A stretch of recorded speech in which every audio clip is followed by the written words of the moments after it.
En unha carta oficial que vos acabamos de entregar, que os acaba de chegar esta mañán, xusto cando estábamos entrando en Monforte, na cual o gabinete da ministra nos confirma, non sei simplemente que votaron a carta ou o documento, non sei cal das dúas cousas é. Es la nota de prensa. Nota oficial del Ministerio. Sí, perdón, creí que estaban pasando o correo electrónico que me enviaron ao meu correo.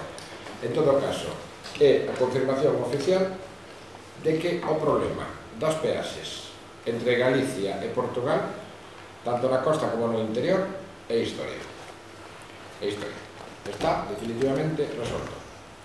Sabedes que é un problema que nos afectou gravemente, sobre todo a nivel económico, e está resolto. Pero non está resolto de calquer maneira.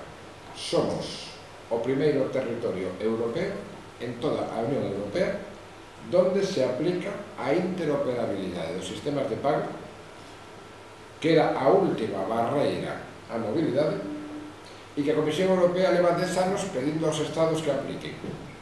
Ben, o primeiro sitio onde se aplica en Europa é Galicia, norte de Portugal.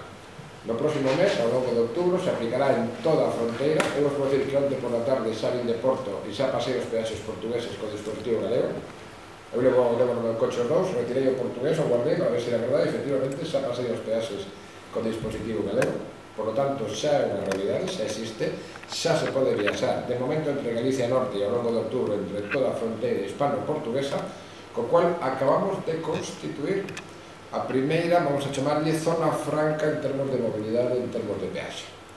E iso foi gracias a que fomos quen de poñernos todos de acordo, empresarios, Eixo Atlántico, Xunta de Galicia, e efectivamente o compromiso do primeiro ministro Pasos Coello, o 29 de xullo, e da ministra Ana Pastor unhas semanas antes, hoxe acá en Monforte temos que decir que está cumplido, e o decimos hoxe acá en Monforte porque esta mañá, como podedes ver, chegou a notificación.